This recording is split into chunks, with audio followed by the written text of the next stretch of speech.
intelligent to say, just chime in. Yeah, we're talking about Mini Coopers tonight. Yeah. Even if you don't. The big story, fellas, this week, the big story is the 3-cylinder engine preview. So I don't know if you guys got a chance to actually read that post or not. Speaking of news stories, Sort of. Nathaniel, have you heard that the Roadster's tops are all now power? There's no manual assist That happened, anymore. that happened for the 2013 model year. They started. Yeah, Yeah. it was. Yeah, they were actually only available with the fully manual top for a little while. Save it for the show. 3 months. Save it for the show. I thought this was We the show. are on the show. I mean, it's live. Well, yeah, but you know, The red light actual is on. show. I just wanted to, because I hadn't seen anything on Motoring File, so I thought maybe they We glanced talked over about something. We talked about that a long talked time about ago, I it thought. on the show, and Okay. Gabe has mentioned it repeatedly in the comments on all the Roadster posts. Because Gabe had to, his Yeah, I know. order, have a special ordered for that, and would have been an extra charge had, pay for Right. it. Right. Yeah. I didn't like. I like the manual top. It's a little tricky to get going, but I thought it was nice. I was excited about the non-manual top. Yeah. Oh, okay. I think I think the Weight, less things to break. I mean, like, Yeah. Well, the manual top doesn't have anything to break. It's just a right. there's no motor. But now you don't have any manual anymore. Right. And they're gonna The charge extra motor for it. is your shoulder. There you go. What else? Do you guys have anything else for me before we get started? We're just gonna sit there. Evo's gonna be the center square tonight, which is a little awkward, but it'll be cool. So, Here we go. You're listening to the world famous White Roof Radio. Woofcast number 400. What's so damn funny?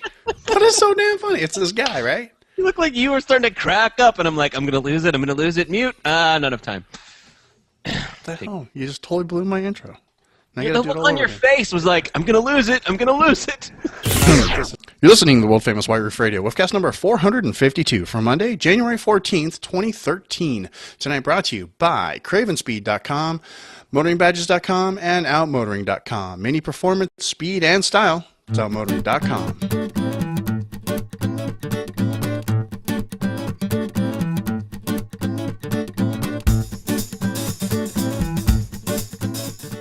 It's just a short one here. Anyway, hey everybody, it's DB in Arizona bringing you a brand new episode of the world famous White Roof Radio. Are you recording?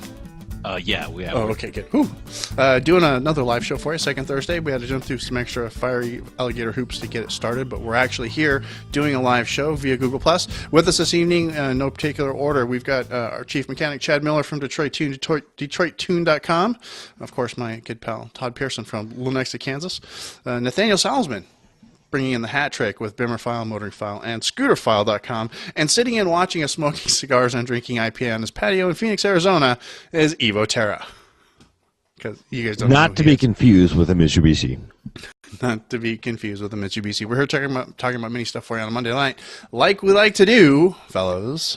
Howdy, howdy. Why, hello there. But that's all you guys got? Nothing else? Yeah. Can we talk about the weather for just a second? It's raining here. It is raining here also, too. It's raining here, but it's warm rain.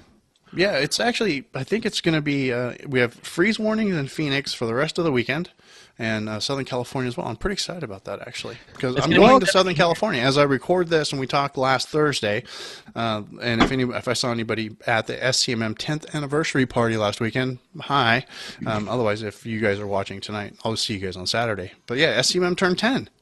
That's Yeah. pretty cool, right? SCMM, Southern California Mini Maniacs, the Mini Cooper Club that I helped to found in Southern California 10 years ago this week was started, and we are celebrating our 10th anniversary. This is the year of 10th anniversary part 2.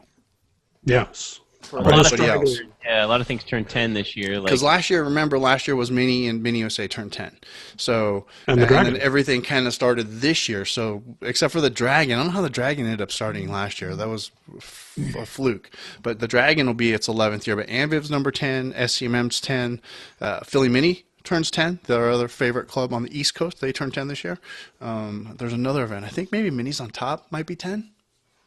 Maybe? Could be. I'm not sure. you're right. Anyway, lots of 10s this year, lots of 10th anniversaries. A lot of people who've had their cars for 10 years, much like myself and others out there. Yeah. So happy 10th anniversary, everybody. Let's Indeed. let's get it going. 2013. Get my baby a cake. I'm most looking forward to Ambiv 10. Yeah, I'm looking forward to Ambiv too. And this will be a nice little elbow nudge to the Ambiv people. Well, it's not their fault. They're I waiting know. on. But they're they waiting- need to start make some phone calls, man. People are dying. We're getting phone calls, text messages, smoke signals. When's I Ambiv? When's I Ambiv? got some Italian relatives I could just have knocking on doors in Vegas. You know, they've been Well, no, doing that. They've been doing that since the '50s, man. Yeah, I'm I not like saying it. we're going to do anything, but sometimes wheels just go missing. Hey, what can I say? Stay classy, fellas. Stay classy. The other thing that's going to be going on by the time this goes to air, at least in the podcast theme, of course, we're live to the internet right now. But myself and Gabe, amongst some other supporting cast of characters, including Chad, will be in Detroit starting Sunday night through Tuesday. Oh, that's right. Not me. Mostly for the North American International Auto Show. Nice. The North Can't wait to American see the coverage from that. International Auto Show and Drinking Fest. I would actually like to let you know that I'm here every day, Yes, Chad is there every day. just in case. Twice on Tuesdays. To be fair, Chad is always in Detroit, yes. But you're not always at the North American International Auto Show, Chad. It's Yeah, not they like it's don't, they don't have it every day either, so that's true. right. And the big deal for the International Auto Show in Detroit this year, usually it's a big deal for one reason or another. This year, Nathaniel, the big deal is... I'm going to finally get to see the Paceman in person. Hooray! No, it's actually the North American preview of the GP, if I'm not mistaken. The GP of the Paceman. It's going to be both. The JCW Paceman. The GP officially made its debut on Mini Takes the States. Maybe. And, Sort of. LA, and it was at the LA Auto Show. car. Yeah. Yeah. Yeah. Yeah. But it's going to be the Paceman, right? Is Yeah. there going to be one there that we can actually sit in and kind of hang out with? I mean, There should be. I'd be really surprised if there wasn't. Oh, I'm sure the GP. But they're already delivered in Europe. yeah. Yeah. There's people I already forgot taking about that. deliveries, and I've seen plenty of people driving around Europe already over on Facebook. Complaining that they don't have stickers on the roof. No, they're not complaining at all. Okay. Those people, I got to say, and I think Europe's no different than here. Most of the people buying a GP, it's going to be a daily driver, and every day, hey, this is my Mini, I love it, Right. and they spend a lot of money on it. Now, Totally. I think, With race tires. well, and once again, I think it's way less practical than the 2006 GP to drive it every day. So, but that's just me. Well, You I'm want to gonna rattle your fillings loose, maybe, but mine's bad enough. Time will tell. Yeah. Well, So, Nathaniel, when are you guys at the Detroit Auto Show again? we're going to be there pretty much all day Monday. We may be there for part of Tuesday. It'll just depend on what's going on. Probably not for a whole lot of it, but Monday for sure. We'll be getting into town Sunday night. Yeah, Monday's a big day for press releases and press events, and you guys got a bunch of interviews. I got the list of interviews racked up for everybody. We're going to be talking to Kai Segler, Jim McDowell, Tom from Mini USA Marketing. Oh, cool. Yep, who- and the name isn't in front of me, but someone from Mini Design as well. Oliver, we've talked to him before. Yeah. He's a great one to talk to. Do tell everybody that I said hi. There is another press event coming up, like speaking of the Paceman and of the GP. I'm going to get a chance to drive both of those in early February, Hooray. which is going to be cool. So a little bit different perspective. Gabe got to drive the GP and the Paceman. My understanding is that this event will also include a preview of the JCW Paceman, Oh, nice. Very cool. which I know is a car a lot of people are excited about. Hell, I'm excited about it. I'm Yeah, excited. that'll be cool. Can't wait to hear more about that when it gets closer. But so let's go ahead and get the rest of us started, though. We can go ahead and get started with some news from WonderFile.com. We have an Ask Chad question or two that we're going to clear out as well. We're going to get to all that here in just a minute, as soon as I tell you guys about one of the fine sponsors here underneath the white roof, and that, of course, our friends over at Outmotoring, outmotoring.com, the Mini Cooper Superstore, if you will. It doesn't matter what Mini you have, there is something for you at outmotoring.com. For example, for those of you who are watching with the live show, you can click over to outmotoring.com. You get those really nice rubber floor mats. You can get videos. You can get car care products. You can get all the hats and shirts and watches and jazz that you want. It's all really cool stuff. Again, that's over at outmotoring.com. And there's a special treat for White Roof Radio listeners. I'm looking up the coupon code one more time. I believe it's... Jazz hands. No, it's not Jazz Hands. Although that would be funny. That would be great. It is now. Evil's It really is. making me want a cigar right now. God. So if you click over to outmotoring.com for the rest of January, You if are use the sitting in coupon your code. house. If you blow the coupon code, they don't pay the sponsorship fees. Sorry. If you use a coupon code of Dino, you're going to save yourself 5% on your order. So it's really simple. You go to outmotoring.com, you load up some really nice stuff into your cart. Maybe you got a big pile of money for Christmas. Cool. And you load up stuff in your cart. You go to checkout, use the coupon code of DINO, DYNO, and you're going to save yourself 5%. Really, really cool. Click. So that's outmotoring.com. Mini performance, speed, and hats and watches. That's outmotoring.com. Now is when you will hear the news music. Yes, when you're listening to the show, you will. No. It's like the Bionic Man sound. I hear it in my mind. No, that's not the. No. You're hearing the another song altogether. Theme to the dinosaur, sir. Yeah, this is the part of the show though where we're going to click back over. We're going to click over to motoringfile.com. A little bit of news. Motoring File. Okay, here we go. So last week we talked about a lot of stuff with Gabe on the show, and apologies if it sounded like we were beating up on Gabe, but we kind of beat up on Gabe a little bit last week, so apologies for that. Were we slamming on BMWs or something? I didn't beat up against Gabe. I don't know what you're talking about. I'm gonna have to go back and listen to that. Yeah, I was beating up on Gabe a little bit. I was beating up on Gabe a little earlier tonight. It was great. Yeah, it's because he's a ginger, so sometimes we just can't help ourselves. Oh, Sorry. There is that. See, I did it again. But we're going to motoringfile.com. We're going to scroll all the way down to the I bottom want to tell tonight. the story. I want to tell the story right now, but I know this is live, and normally I would edit it out of the show, and I can't. I hate it. There's always our little special chat room. I hate it. Just type it in the chat there, buddy. Anyway, we've got a lot of Dakar stuff going on for those of you who are following, who are big fans of the minis, the big minis racing in the dirt. The minis in quotes. There's a lot of Dakar information over at motorfile.com, so go over and check all that out. That's Get yourself caught up. That's Stevie's description of Dakar. Big minis racing in dirt. Big minis. Well, because they're not. But you know what? They're not minis. They're not. They look like minis. They're minis. It's minis for like NASCAR is minis. I mean, they're as mini as the NASCAR Camry is a Camry. Exactly. Right. And The word I Camry on it, that's personally, I'm fine with it. I'm okay with it. That's cool. I am fine with it because they are kicking ass and taking names 2 years in a row. They Right. really are, that's nice to see. Peter Hansel is he out in front again? I believe so. Yes, I believe so. Right now, there's the last update we had. There's 4 minis in the top 10. There's another update over on. I've got a mini community over at Google Plus, where it's a little bit. I met there's a little more information. I met Mr. Peter Hansel, got his autograph at Mini United. Oh, In nice. fact, I've got something around here that I could probably Share and show off to be that guy. give away. While you look for that, yeah, this was freaking hilarious. give it back.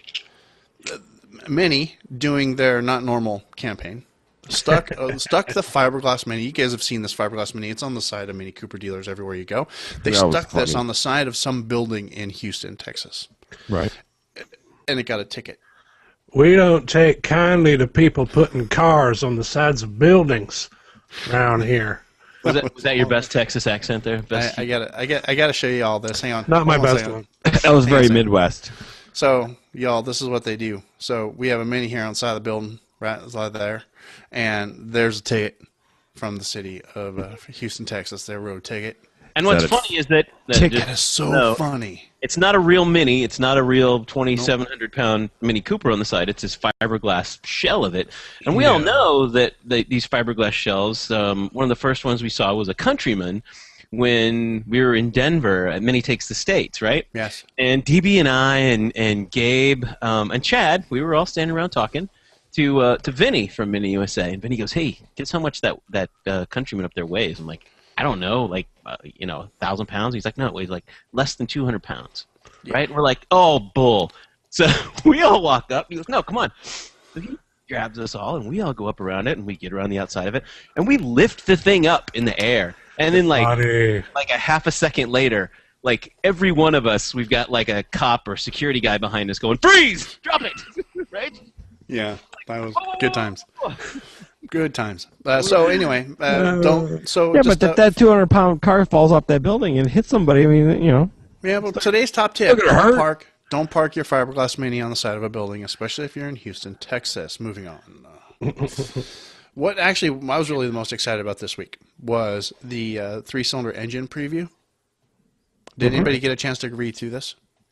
I did not. It's actually Give us the really, skinny. it's real. I can't give you the full skinny because I was only able to scan, but this is what's going on. So we've been talking about this engine forever. The new three-cylinder engine that's going to be coming out in the 2014 models, completely BMW source mill. This is in-house production. No Frenchness in this one. No Chryslerness built in Brazil in this one. This is 100% BMW, and I'm super excited. But it has all the specs: how efficient it's going to be, and how lightweight it is, and how much power they're going to be able to get out of it, and what it's actually going to be used for. It's very, very exciting stuff. I'm super excited. And it's such a great opportunity for Mini to bring a truly modern power plant into the car, to just add efficiency, to add power. You know, a three-cylinder engine is just going to be overflowing with character. And, you know, because this is part of a larger platform within BMW, that, you know, they're going to literally kind of stick two of these together to make their straight sixes, you know, that this is going to be a platform of engines and engine technology that is, we're going to really reap the benefits of all of the money, all of the time, and all the expertise that BMW has put into this. And I know that there's been several people in the comments on Motoring File, whenever we start talking about this engine, who start talking about reliability. You know, this current generation of Minis, especially the pre-2011 refresh cars, Right. You know, haven't really earned a great reputation.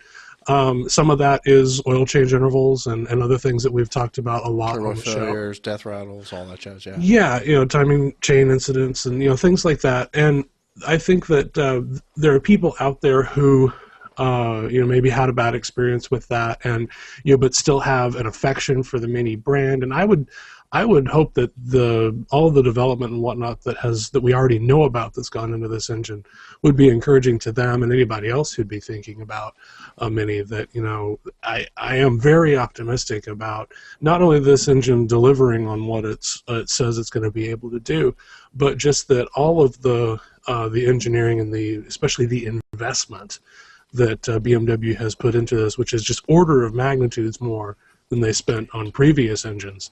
I think we're really, in the Mini community especially, going to reap the benefits of that. Yeah, Well, this is part of the BMW's new engine program, where one engine fits all.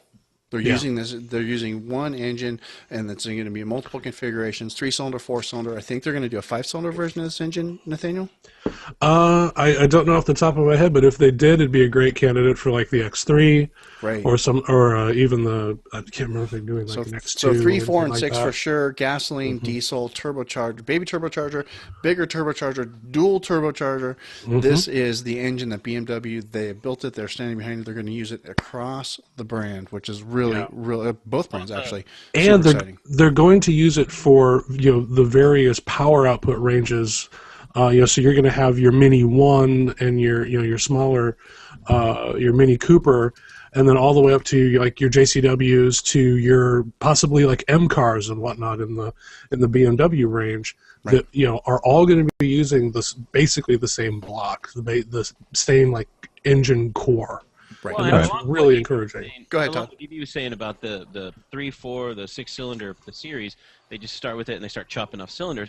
Well, what's interesting about it is they're doing a half a liter per cylinder. So the 3-cylinder Mini is going to be 1.5 liter, and the 4-cylinder should be a 2 liter.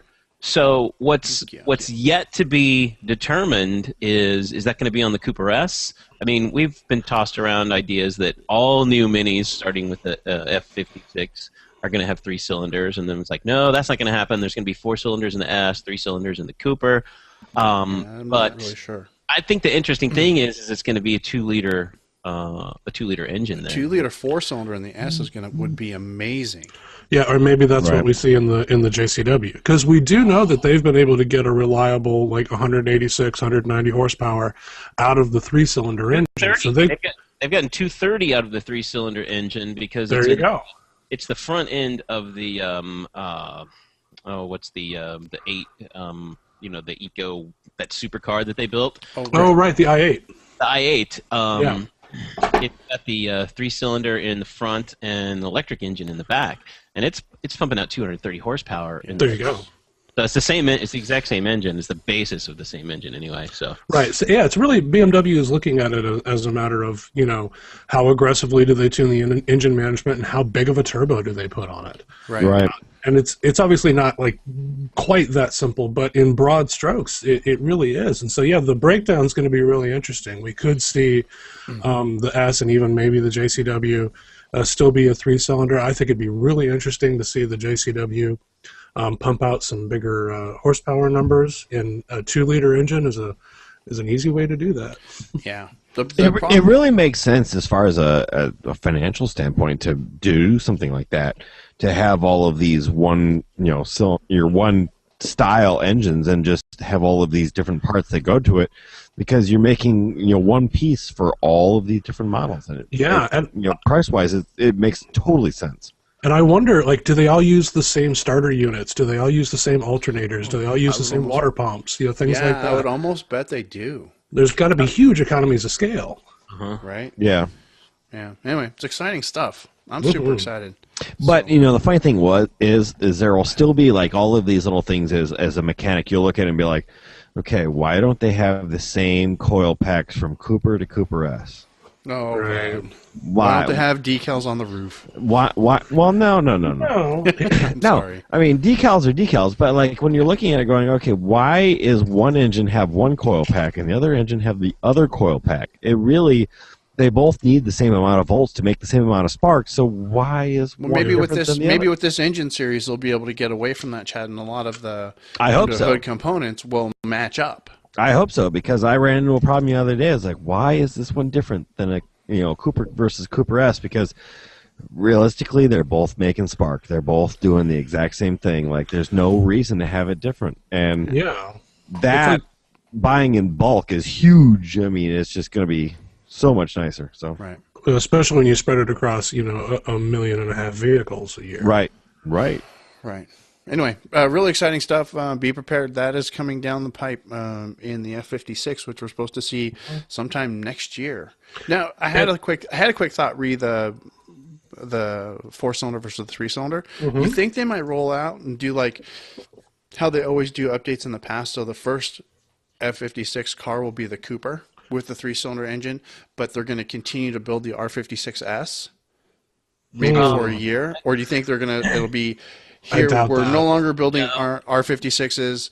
Boom, it's F56, and that's the Cooper and the Cooper S. No, the N18 N18 engine, which is what you're talking about, the existing one that's in there, will remain in the Coupe and the Roadster through its lifespan, from what we've been told.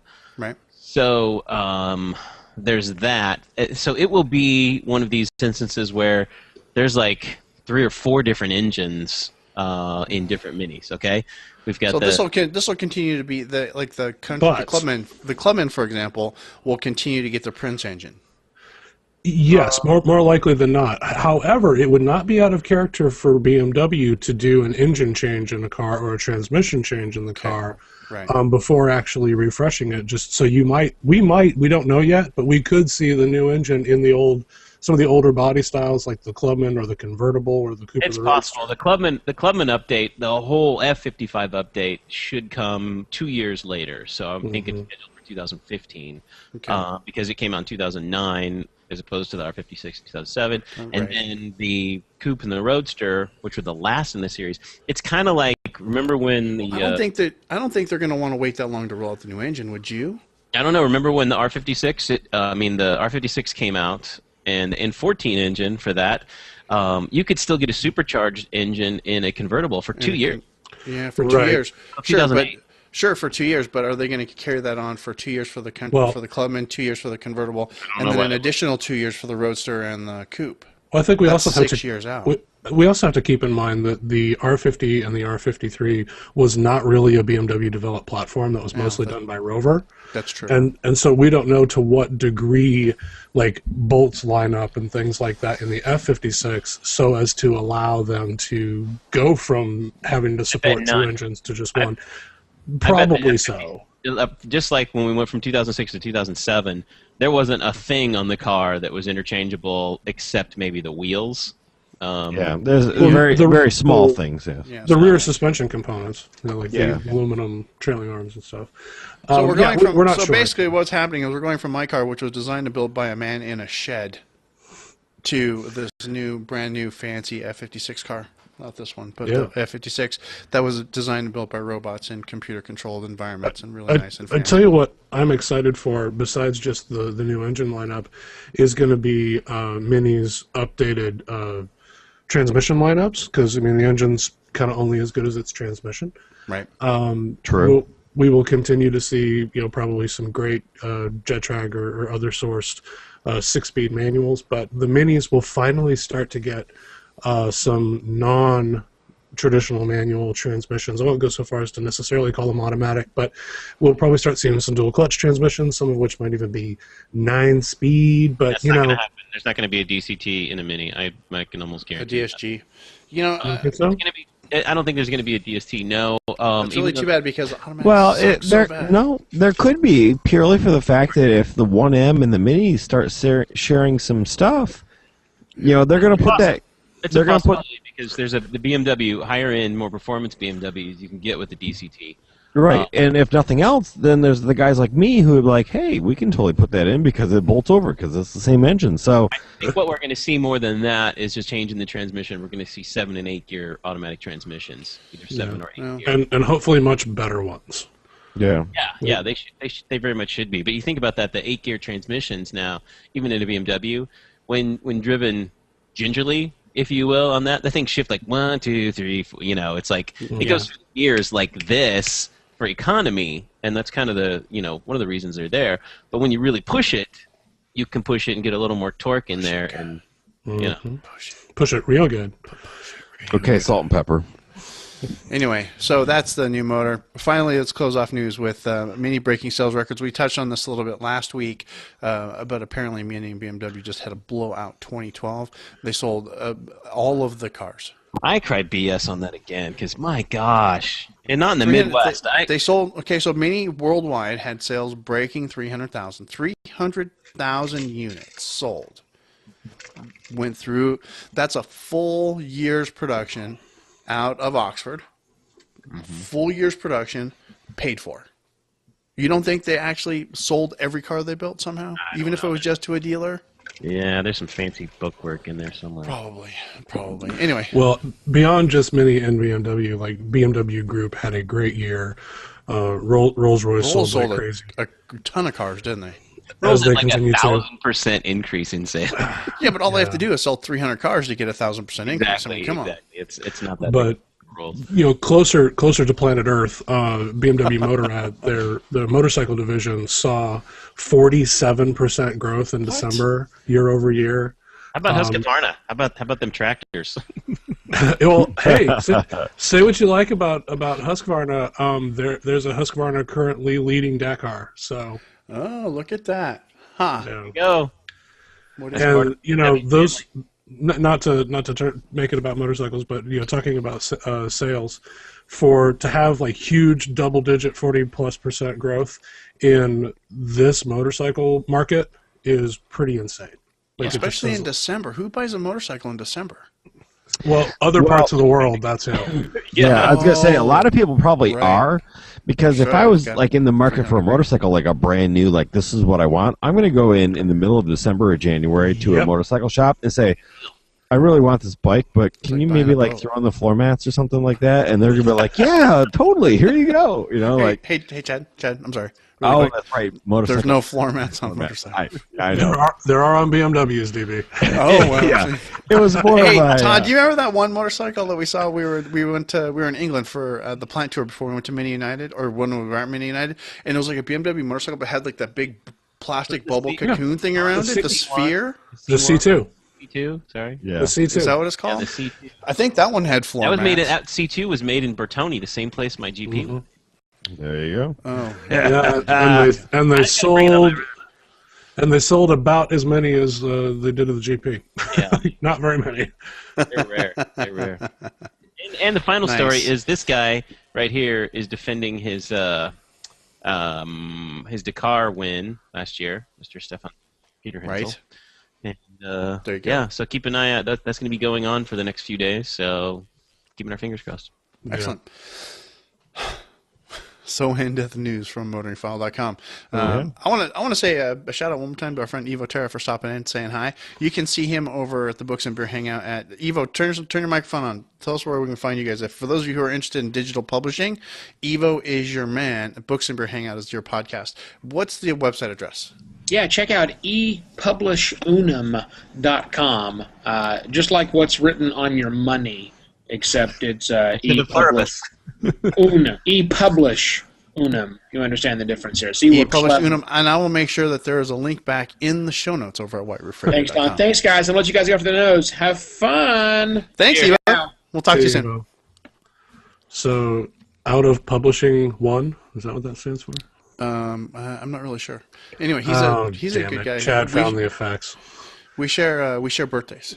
Evo and I this year on June the 10th collectively turned 90.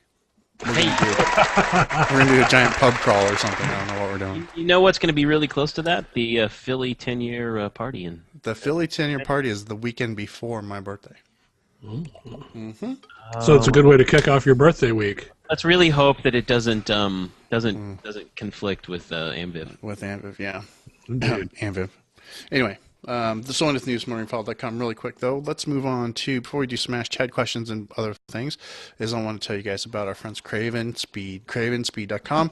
They are the go-to place for Go Fast parts for your Mini. Go Fast parts and really cool like interior bits and some cool exterior bits too, like the stubby antenna, the flex pod, the gauge kits.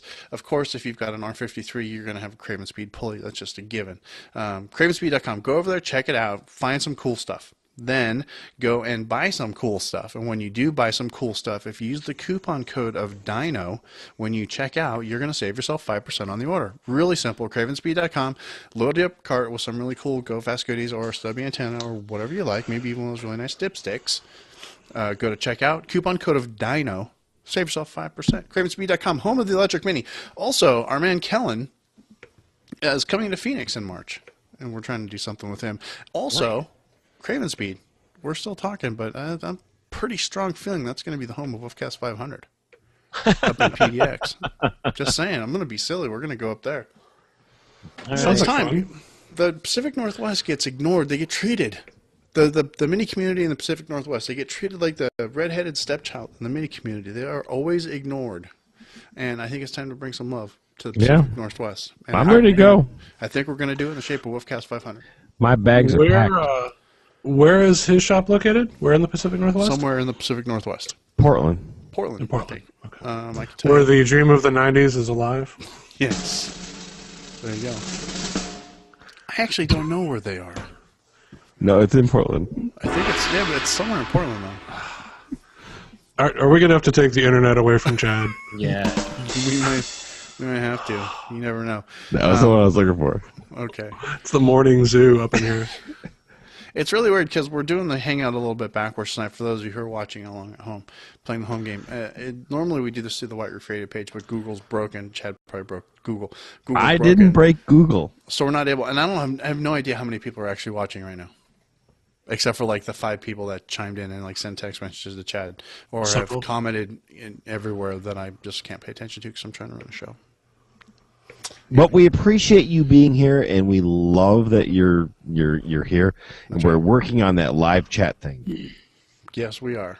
But now this is the part of the show where we actually do some little thing we call Ask Chad. That's where you, the fine, good-looking White Roof Radio audience member, send in questions to AskChad at whiteroofradio.com. And then our good man Chad Miller from Detroit Tune, DetroitTune.com. He answers those questions for you relatively free of charge. So last week we had a great question actually sent in by Zeke, and that was actually funny. I listened back to that last week's show, and it was kind of funny how that worked out. This week, Mike Baker writes in, and he's got an old Cooper S. Wait a minute. Is this about the oil? Yeah, about the oil. Okay. Hang on, what happened did I do here? Oh, no. On his old Cooper S, the best bang for the buck in handling was the rear sway bar. On his JCW Coupe, he's wondering if the rear sway bar or front sway bar or something else is still the best bang for the buck. So, Chad, his question is on a JCW car, his being the coupe. What's your first suspension mod you're going to do? Yeah, I mean, it's still going to be the rear sway bar. It doesn't matter whether your car is a JCB car or a coupe or a clubman or a countryman or whatever it is. A rear sway bar is still going to be the best suspension mod that you can do to your car. It doesn't matter. Even though the coupe is a whole lot stiffer than the hardtop? Yeah. We've put some sway bars on coupes there at the Dragon and also in Chicago. And the owners just took them for a drive, and they were like, wow, that is night and day difference, so much better. Yeah. And I just drove one just roughly around the Dragon, not even out on the actual road. And I was like, wow, this car really handles so much better. It's got, I think, better balance to begin with than the hardtop does. I think so, too. Yes. And that flattens it out even a little bit going around corners, hard into corners. Because, Yeah, I mean, for concept, Chad, you can explain to people what that sway bar does, how it makes it better handling. Can you give us a little... Well, the sway bar has two ends, so when one end is trying to lift up, the bar is twisting to turn that end back down. So as you're going around the corner and you're wanting to lift that inside wheel, the outside wheel is actually pushing that inside wheel back down, and, so that you have the correct contact patch, and the car actually works on rotating itself around in the corner. The nice thing about all of the sway bars that are actually on the market today actually is you can actually there's 3-hole adjustability. So no matter what car it is, you will always have a hole that is going to be mated to your particular driving style. Okay? I got my favorite hole. I know that. Wow. It's usually the middle hole. Yep. But We're talking about sway bars, people. This is a family show. yes, You know, and for the record, on my car, I recently had a 3-hole adjustable sway bar put on, and I'm in the center hole. Hey. normally Middle, on or as we like to call it, middle stiff. Yeah, they make two types of sway bars. One is going to be a 19, and the other one is going to be a 22 or a 25 hollow, which is the same thing as a 22, but it's just nice and lightweight. Usually, I tend to put somebody in like a Cooper that's kind of more of a daily driver. They don't really drive it real hard. I put those people in the 19 millimeter bars. But anybody in an S or anybody that wants to drive it a little more spiritedly and stuff like that, I always go right to the 22 millimeter bars because it gives you much more adjustability, much more room. It allows you to have it on a nice loose setting, which is going to be pretty, better than stock, but not too crazy.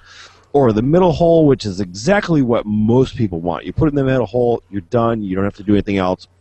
But if you're an avid autocrosser, or you want something real aggressive, or something else, or you got a front bar, then take that rear bar to that next final hole and make it really stiff and really tight. And that's for the most experienced drivers and somebody who's really, making sure that they're getting the most out of their cars and they're ready for it. So, that's what I would recommend. I mean, still, every single car that's on the market, Countryman, Paceman, Coupes, Roadsters, hardtops, Cooper S, doesn't matter. Rear sway bar is the single best suspension mod that you can do. And Chad, and one more time, what hole, Chad? Middle hole. Chad, just for the folks at it's home, like the Goodwood. What what effect, if any, does a stiffer rear sway bar have on your car's ability to handle bumps and road debris and whatnot? Does it affect the ride at all? It does not affect the ride at all. It doesn't affect the. It only will affect the actual handling. So your low speed turns and stuff, it's going to be pretty much exactly the same because you're not actually exerting any force onto the suspension. As you get a little bit faster, it's going to make sure that car turns in better and that type of stuff. But it's not going to give you a harsher ride. It's not going to make any extra noise. It's not going to be any type of clunking. Because if you're getting that, then something's not installed right, or something's worn out, or something along that lines. The sway bar has no ill effects at all. Well, I would way you drive the car. I wouldn't say that unless it's on full stiff, and you've got a high-speed maneuver, a rapid high-speed maneuver.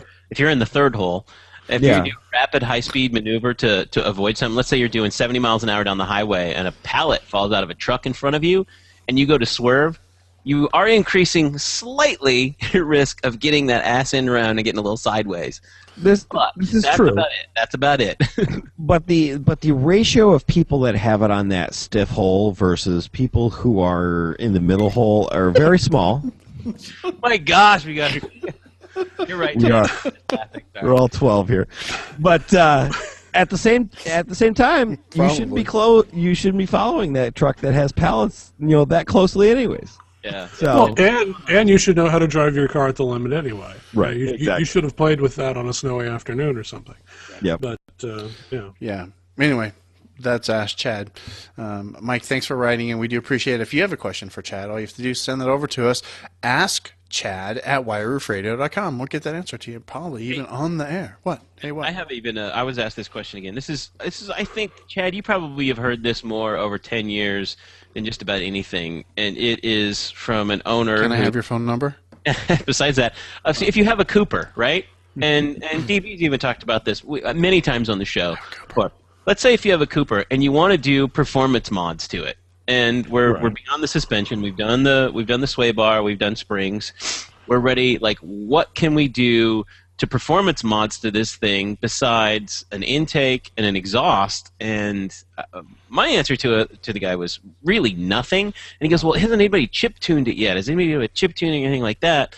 And on the R56. The R56, you're not going to get much out of it, Chad. You can tell me I'm wrong, but you're not going to get much out of an R56. Well, I mean, Cooper or Cooper S. I mean, Cooper. R56. We're talking about the Cooper, the R56 Cooper. I mean, any Cooper, you're not going to get a ton of horsepower out of. I mean, you just can't. You can get some. Well, I mean, either R50 or R56 Cooper only. I mean, you're limited in what you can do. It's a naturally aspirated motor. Yes, you can do a little bit of tuning. You can do an intake. You can do an exhaust. You can do, you can definitely make it fun. But you're never going to have that, Ferrari of minis, floating around there. Well, and by the time you do it, by the time you dump all the money into that, you should have spent the extra $3,000 on got an S. I mean, you'll have spent that into an S, no problem. Right. But on the downside is the cars are a little bit lighter. They're also they handle just as well. They usually have spaces for spare tires. You can definitely have, all of your nice daily drivable commuting stuff that you definitely need, as well as the safety. And it also is going to get good gas mileage. And you can drive it as hard as you want and still get fairly decent gas mileage, or you can drive it real gingerly and get amazing gas mileage. Yeah. Is it just me, or back in 2003 or 4? Wasn't the John Cooper Challenge? They were all Coopers. They were not the very first. Yeah, they were all Coopers. Yeah, they were all Coopers. Yeah, and they had that JCW. Long time ago. They had the JCW noise kit on them. Right. Yeah. Before the S was even available. I mean, they had that series as the S was just coming out in 2002 and 2003. Sorry, I'm under attack. Excuse me. Yeah, I mean, and don't anybody think that we're hating on Coopers, because a naturally aspirated Cooper with an intake sounds amazing. Yes, it does, and it's still a plenty quick car. Yeah, and it's very quick, and it almost, dare I say, sounds better than an S. I mean, I love my supercharged whine, but you get that naturally aspirated sound through a good intake, and it just gets that good growly sound to it, and you throw an exhaust on it. I mean, they can be very, very nice cars, but they're not going to be this super quick rocket that all of a sudden is like an S. So close. You definitely have to plan your budget and figure out and come up with an idea. And that's what I tell everybody when we're building a car. What's your end goal? What do you really want out of this car? Because we're going to build it towards that goal, and I'm going to let you know up front what that's going to cost you between now and end goal versus, saying, hey, should I just put a, wait and buy a Cooper S, or, am I going to be a Trek guy or whatever? And there are some guys that have made some really impressive Coopers into track cars, and they drive them really, really well. And if you can keep the momentum, then that is good. But comes down to B-Spec series. The new B-Spec series is based entirely on Coopers. Yeah, yeah, and that can be a very fun series. And I've I've said this. Many other people have said this. It's like it's more fun to drive a slow car fast than a fast car slow. Yes. So that is equally true of scooters and motorcycles as well. yeah. So, I mean, there's always that little bit of oppressiveness as you're roasting the tires around the corner and you're being that drift guy and everything like that. But at the same time, if you're driving a car that can't roast the tires to save its life, but you are in it to win it all the time, sometimes that's more fun. There you go. Again, that's AskChad@WireFreighter.com. And if you like what Chad's doing here, and we know you like what Chad's doing here, it'd be really cool if you'd click over to DetroitTune.com and look around. Brand new website, really, really cool. Lots of great products. Go over there, buy yourself something nice, please. Yeah, we've done a lot of updates as of late. We did a bunch of directions and installation instructions, and they're all up there because we get people all the time. They're asking, "Hey, can I actually install this? Can I do this on my own?" Now there is step-by-step how-to instructions on everything that we actually physically make, and then also a few other products and stuff that we actually sell. As we get more directions and stuff, we're going to keep putting them up there. So if you need a set of PowerFlex control arm bushings and you're like, how do I do this? We've scanned their instructions and we've put them up on the line. So very cool. Take a look. Go check it out, DetroitTune.com. That makes us pretty much done for tonight. But before we do, Nathaniel posted something really cool over at Scooterphone I wanted to tell you guys about because I think that a big chunk of the Mini Cooper community would actually dig it. And somebody essentially made a Vespa, but did it steampunk style. It's really not steampunk. It's diesel punk, which is even better. Okay, I'm not. I guess I'm not current on my punks, but I think it looks rad. It's amazing, and there's a big gallery at the bottom of that post. You can look through those photos, and it's a guy out of Greece who is a sculptor and does a lot of conceptual two-wheeler work. And this Vespa is just bonkers. Like it is. It's insane. It's totally like Howard Stark. It's just terrific. Yes, that's it. Go over scooterfile.com. Check that out. There'll be a link to that in the show notes at whiteroofradio.com if you want to see it. In fact, I'm going to probably pick one of these as this week's show image just because it is just so insanely cool. You know, there's this definitely falls under the not normal. One of my customers actually is very big into the steampunk, and he actually does his own steampunk stuff. And cool. We've talked about doing a steampunk mini kind of briefly, but it hasn't happened yet. Yeah, I know it's been done and stuff like that, but yeah, that's tough. That'd be tough to do that well. Like, part of what makes this Vespa so remarkable is that he has definitely pushed past like a level of sane commitment to a concept and gone well far and beyond. Like, you know, he lost his wife over making this scooter, I'm sure. Yeah, I don't know. Like, there are people who attempt things like this. This is definitely not the first Vespa that's been attempted in a similar aesthetic like this, or one that actually has tried to be like particularly steampunk. But a lot of times, like, those people who do that either don't have the skill or the money or the time investment to really like fully commit to that. This thing is committed. Like, fully, every little detail has been touched, and it's really cool. Awesome. Cool. And that makes us done for tonight. Thanks for sharing that with us, Nathaniel. Again, there'll be a link to scooterfile.com over to that post at scooterfile.com over at whiteroofradio.com. Go and check it out. You should just subscribe to Scooterfile anyway, because Nathaniel gets some really cool information. If you're interested in the cars of the two-wheel variety, just check it out, scooterfile.com. Just go over there and just add it to your RSS feed. Just do it now. It's easier. Absolutely. You're just going to end up doing it anyway. But before we finish up, let me remind you guys one more time, motoringbadges.com, motoringbadges.com. iPhone 5 wraps, too. Very cool. Cool stuff. Go check them out. Right, Todd? Go.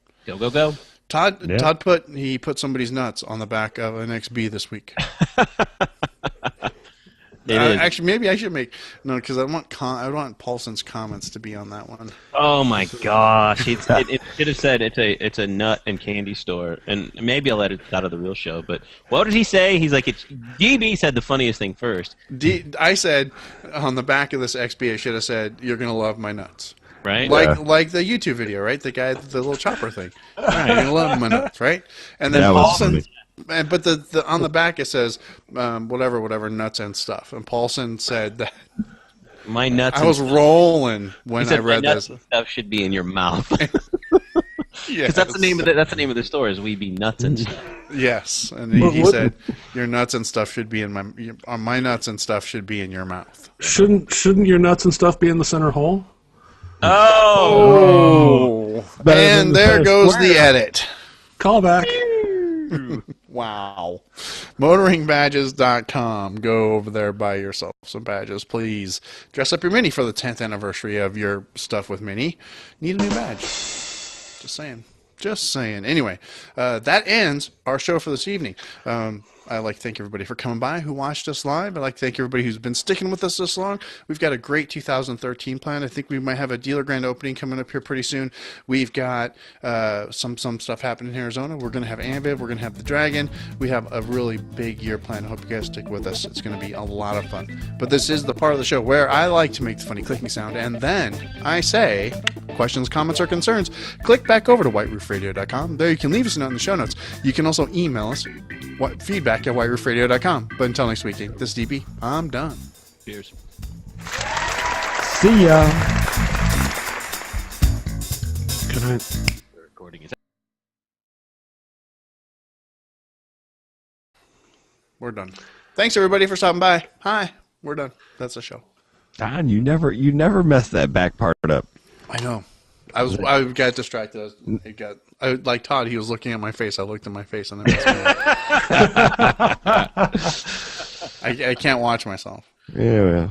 Oh man. Anyway, that was a good show.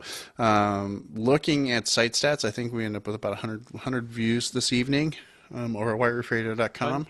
So that's pretty exciting because normally on a Thursday we get about 100 views, and today we're getting 200. So I'm just extrapolating, I'm guessing. Yeah. Oh, okay.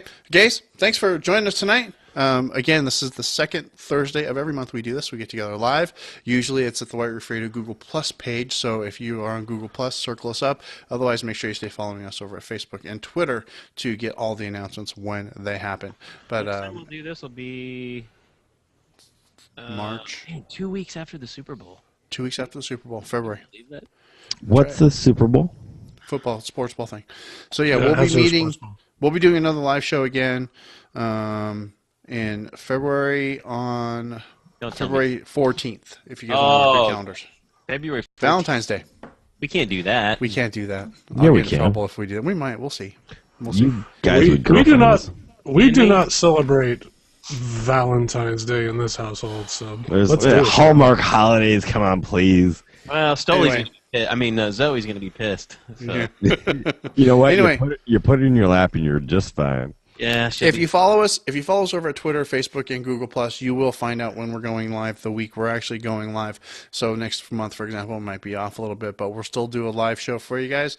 Just make sure you're following along Twitter, twitter.com White Roof Radio, facebook.com/White Roof Radio, Google Plus. We're at plus.google.com/X49374/2. BR549. We don't have a custom. Reporter. We don't have a custom URL over there yet. Just search for White Roof Radio, Google Plus. We'll pop right up for you. Anyway, gang. Again, thanks again for stopping by. We do appreciate it. We'll see you guys next time.